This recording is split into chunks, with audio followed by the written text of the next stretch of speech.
दोस्तों, एक निर्मल नाम का लड़का रहता है जिसकी उम्र रहती है महज 20 साल। और वो एक कमरे में किराएदार की तौर पे मतलब हैसियत से रह रहा था। और वहीं पे दोस्तों उसकी मकान मालिकिन रहती है जिसकी उम्र रहती है 40 साल। तो वो और उसकी मकान मालिकिन जो कमरे में कुछ ऐसा काम कर रहे थे जिसे उनकी बेटी देख लेती है और अपने मोबाइल में खींच लेती है। और इस प्रकार दोस्तों फिर जब वो सब जानते हैं कि हमारा हम लोग जो काम कर रहे थे मतलब वो दोनों जो किराएदार थे और मकान मालकिन थी, वो दोनों दोस्तों कमरे में अवैध संबंध बना रहे थे। और उसी दौरान उसकी बेटी जो आ जाती है माँ को ढूंढते ढूंढते, और अपने माता की अपने मतलब मम्मी की और किराएदार की कुछ पिक्चर अपने मोबाइल में कैप्चर कर लेती है, पकड़ लेती है। उसके बाद दोस्तों होता क्या है, जिसे जान के आपके भी पैरों तले जमीन खिसक जाएगी। एक माँ ने पूरी मर्यादा जितना होता है ना सब तार तार कर देती है। अपनी बेटी के साथ कुछ ऐसी हरकत करती है जिसे कोई सोच नहीं सकता है।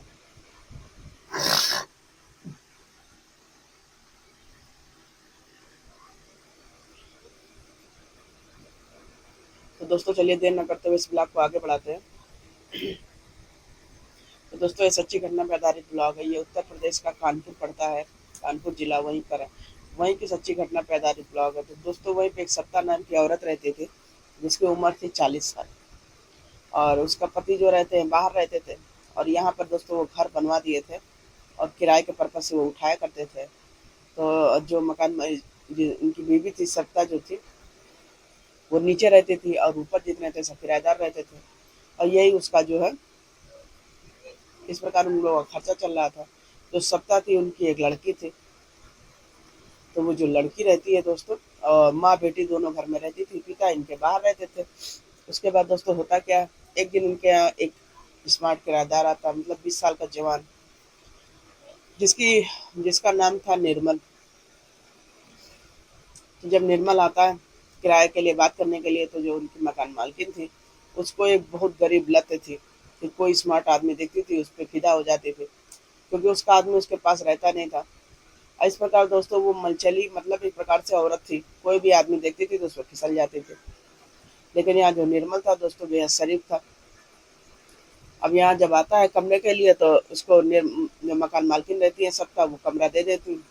इस प्रकार दोस्तों निर्मल अपने कमरे में चला जाता है, वहाँ पे कमरा ले लेता है।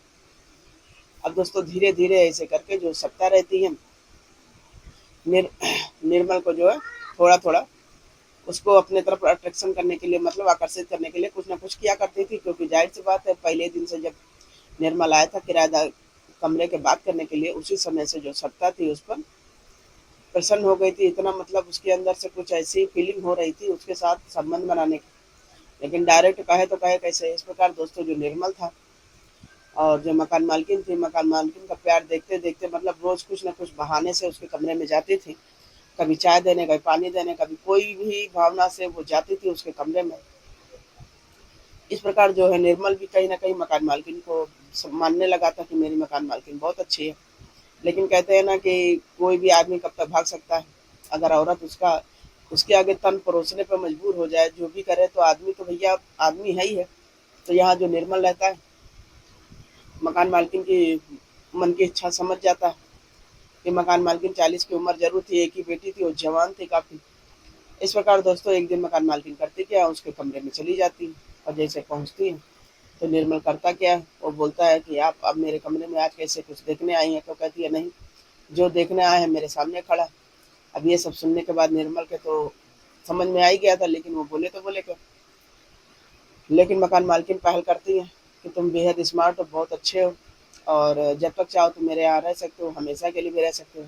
ये सब बात सुनने के बाद निर्मल चौंक जाता है, उसकी मन पूरी बातें कहता है आप सही से बताइए क्या आप कहना चाह रही हैं। तो वो बोलने लगती है मकान मालकिन कि तुम बहुत अच्छे हो, बहुत स्मार्ट हो, मुझे पसंद आ गए हो और मैं तुमसे प्यार करने लगी हूँ। ये सब बात सुनने के बाद निर्मल के तो खुशी का ठिकाना नहीं था, क्योंकि निर्मल भी कहीं ना कहीं भले उम्र में कम था, लेकिन जो मकान मालकिन थी 40 की थी, लेकिन मन ही मन जो है निर्मल मकान मालकिन को चाहने लगा था वो भी। अब इस प्रकार दोस्तों दोनों की चाहत जो है उसी कमरे में जब तक वो दोनों संबंध नहीं बनाते खत्म नहीं होती है। इस प्रकार दोस्तों एक मकान मालकिन और एक जो किराएदार रहते हैं जिसकी उम्र 20 साल रहती है, ये दोनों दोस्तों के संबंध बनाते हैं। अब संबंध बनाते बनाते ये लोग दोस्तों भूल जाते हैं कि आवाज़ बाहर भी जा रही है। तब दोस्तों इनकी बेटी रहती है, अपने बिस्तरे पे नहीं पाती है अपनी माँ को। तब वो ढूंढते ढूंढते पूरे घर में देखती है कि मेरी माँ गई कहाँ। तब दोस्तों ढूंढते ढूंढते वो ऊपर में आ जाती है। जो मकान मालिक जो किराएदार था वो ऊपर रह रहा था। तब जब इसकी बेटी ऊपर आती है तो कुछ जो किराएदार था निर्मल, उसके कमरे से कुछ अजीब आवाज़ आ रही थी। तो वहीं पर दोस्तों ये खटखटाती है, तो वो दरवाज़ा नहीं खुलता है। कि दोनों संबंध बनाने में इतना मस्त रहते हैं कि उनको बाहर की दुनिया को समझ में नहीं आ रही थी।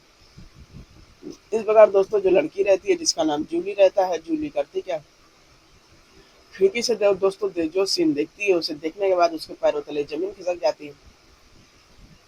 तो दोस्तों खिड़की से वो देखती है कि मेरी माँ और जो किराएदार है वहाँ पत्थरजन्य स्थिति में दोनों संबंध बना रहे हैं। ये सब सीन देखने के बाद वो लड़की करती क्या है, मोबाइल लिए रहती है, मोबाइल से उन लोग की कुछ वीडियो बनाती है, कुछ फोटो बनाती है। और जब बनाती है उसके बाद वो धीरे से अपने कमरे में चली जाती है। और जब कमरे में जाती है तो चुपचाप वो सो जाती है। और जो वीडियो फोटो बनाई रहती है वो बना लेती है और कहती है इसको पिताजी को दिखाएंगे कि माता मेरी मम्मी जो है ऐसा ऐसा काम कर रही। इसके बाद दोस्तों ये दोनों अपना संबंध बना के फिट हो जाते हैं। इनको ये नहीं लगता कोई, मतलब ये क्या जाने कौन आया कौन गया। तो दोस्तों दूसरा दिन जब होता है तो जो किराएदार रहता है तो उसी लड़की के बगल वाले कमरे से कुछ करने जा रहा था।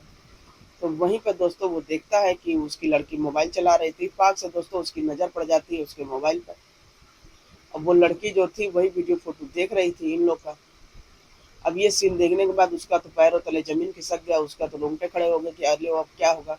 अब तो ये पक्का अपने पिता को दिखा देगी, हम लोग की इज्जत सरेआम हो जाएगी। तब वो देर न करते हुए सत्ता के पास आती और मकान मालकिन से कहती कि ऐसा है, हम लोग का जो अवैध संबंध बना रहे थे उसका वीडियो फोटो आपकी बेटी क्लिक कर ली और वो जो है अपने मोबाइल में कैप्चर किया। और ऐसा ना हो कि ये पिता को अपने दिखा दे तुम्हारे पति को, तो हमारा क्या होगा, तुम्हारा क्या होगा। अब इतनी बात सुनने के बाद उसकी माँ के भी होश उड़ जाते हैं कि अरे अब होगा क्या, अब तो मैं कहीं की नहीं रहूंगी। फिर दोस्तों उसकी माँ करती क्या है, जिसे जानकर भी आप शर्मसार हो जाएंगे, शर्मिंदा हो जाएंगे, कैसे एक माँ इतना बड़ा कदम उठा सकती है। तब उसकी माँ देर न करते हुए एक सेकंड भी नहीं सोचती है और मेडिकल स्टोर पे जाती है, रेड किल ले आती है। और जब रेड किल लेके आती है तो लड़की के चाय में मिला के दे देती है। लड़की जो रहती है चुपचाप चाय पी लेती है। जैसे ही चाय पीती है जोर जोर से चिल्लाने लगती है। उसी बीच दोस्तों उसके पिता वहीं पे मौजूद रहते हैं, बाहर में आए हुए रहते हैं। तो उसके पिता जो दौड़ के आते हैं और बेटी को देखते हैं और बोलते हैं क्या हुआ बेटी। और उसकी माँ बोलती है कि ऐसा है, पता नहीं कैसे क्या हुआ, ये फटफटा रही है, इसको क्या हुआ, इसको हॉस्पिटल ले जाइए चाहे छोड़ दीजिए, आजकल इसका कहीं काम में मन नहीं लग रहा। उल्टा कहते हैं ना, चोर कोतवाल को डांटे, इस प्रकार उसकी माँ बोल रही थी। तब उसके पिता देर न करते हुए उस बेटी को हॉस्पिटल ले जाते हैं। लेकिन उसकी माँ इतना हार्ड पॉइजन डाल देती है कि उसकी बेटी रास्ते में ही जाते दम तोड़ देती है। इस प्रकार दोस्तों यहाँ जो माँ उसकी रहती है, किराएदार बेहद खुश हो जाते हैं कि उसके रास्ते का कांटा हट जाता है।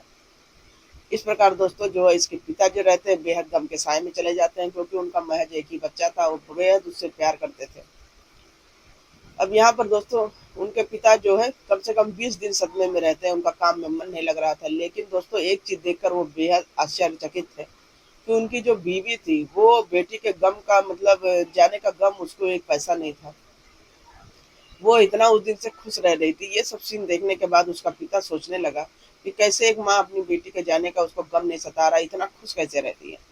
लेकिन कहीं ना कहीं उसको बहुत पहले से शक भी था। और उसका शक यकीन में जब बदलता है दोस्तों, जब उसके पिता के हाथ कुछ ऐसा सबूत लगता है। तब उसका पिता क्या करता है, बेटी के कमरे में जाता है, बेटी का हर सामान लेता है, उसको बैठ के खूब, मतलब उसको पकड़ पकड़ के रोता है। उसको मतलब उसको फीलिंग आती है उसकी बेटी की। इस प्रकार दोस्तों उसके पिता के हाथ में बेटी का मोबाइल लग जाता है।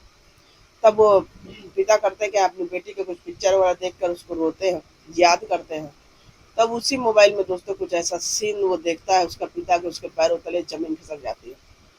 तब उसका पिता उसमें देखता है कि उसकी मम्मी और किराएदार जो थे आपत्तिजनक स्थिति में अवैध संबंध बना रहे थे। ये सब सीन देखने के बाद उसके पिता का शक यकीन में बदल जाता है, क्योंकि उसका पिता ये जानता था कि मेरी वाइफ का कैरेक्टर बहुत पहले से खराब है। वो बहुत सारे मर्दों के साथ संबंध बना चुकी थी और इसके पिता उसको रंगे हाथ पकड़े भी थे, लेकिन बार बार माफ कर दे रहे थे कि यहाँ मैं रहता नहीं हूँ और मेरी बेटी की देख रेख कौन करेगा। फिर दोस्तों उसका पिता देर न करते हुए उस मोबाइल को पुलिस थाना में ले जाते हैं और ले जाने के बाद वहाँ FIR लिखवाते हैं। और लिखवाने के बाद पुलिस वालों से बोलते हैं कि ऐसा है, यही दोनों मेरी बेटी के कातिल हैं और देर न करते हुए इनको अरेस्ट करिए, तभी हमारी बेटी को इंसाफ मिलेगा। फिर पुलिस वाले देर न करते हुए दोनों को अरेस्ट करते हैं और जब अरेस्ट करते हैं तो उनको सख्ती से पूछताछ करते हैं। और उसी जब पूछताछ करते हैं सख्ती से, तब ये दोनों कबूलते नहीं हैं, क्योंकि इतने दोनों मजबूत थे कि जिसका जवाब नहीं, क्योंकि कबूल लेते तो दोनों को फिर एक साथ सोने बैठने का टाइम नहीं मिलता। इस प्रकार दोस्तों दोनों जो है बिल्कुल कबूल नहीं रहते। तो जानते हैं ना, जब पुलिस का डंडा चलता है तो अच्छे अच्छे कबूल लेते हैं। इस प्रकार दोस्तों जब पुलिस अच्छे से उन लोग सख्ती से पूछताछ करती है तो दोनों अपना आपा खो देते हैं और जो है सच्चाई बयां कर देते हैं, कबूल लेते हैं कि हाँ, ये हम लोग के रास्ते के कांटे बन रही थी, हम लोग को अभी संबंध बनाते देख ली थी और जो है हमने इसको इसके चाय में पॉइजन मिला दिया था, इतना हार्ड कि ये बच ना पाया। उसी तरीके हुआ भी, लेकिन गलती एक हो गई कि जो मोबाइल था, मोबाइल से ही सब कुछ पता चल गया और उसी के चलते इन्होंने ये सब कांड किया। लेकिन कहते हैं ना, चोरी करने वाला चाहे कितना भी शातिर हो, लेकिन कुछ ना कुछ सबूत छोड़ जाता है। यहाँ पर दोस्तों उसकी माँ, उसका जो किराएदार है, बहुत बड़ी गलती कर दिए थे। तो दोस्तों इस प्रकार पुलिस वाले देर न करते हुए इन लोग को जो है आजीवन कारावास देती है और इस प्रकार इन लोग को सजा हो जाता है। तो दोस्तों एक छोटा सा ब्लॉग आप लोग साथ शेयर किए कि कैसा लगा, अच्छा लगा हो तो लाइक शेयर कमेंट जरूर करिएगा, सब्सक्राइब करिएगा और लाइक करिएगा। तो दोस्तों ये इस ब्लॉग सुनाने का मतलब किसी को मन को आघात नहीं पहुंचाना था, चोट नहीं पहुंचाना था। बस दोस्तों आपको जागरूक करना था कि सावधान रहें, सतर्क रहें कि कैसे कोई माँ इतना बड़ा कलेजा पे पत्थर रखकर अपनी बेटी को अपने रास्ते से हटा सकती है। दोस्तों बहुत सारे रास्ते होते हैं, लेकिन एक क्राइम पर ही अवैध संबंध का जो सिलसिला होता है वहीं पर खत्म होता है। तो दोस्तों इससे सतर्क रहें, सावधान रहें, सुरक्षित रहें, क्योंकि दुनिया में बहुत ज़्यादा क्राइम हो रहा है। तो हमारे लोग का मकसद सिर्फ आपको सावधान करना, सतर्क रहना है। और सुरक्षित रहिए और सावधान रहिए। तो चलिए मिलते हैं फिर अगले ब्लॉग में, जब तक के लिए बाय बाय।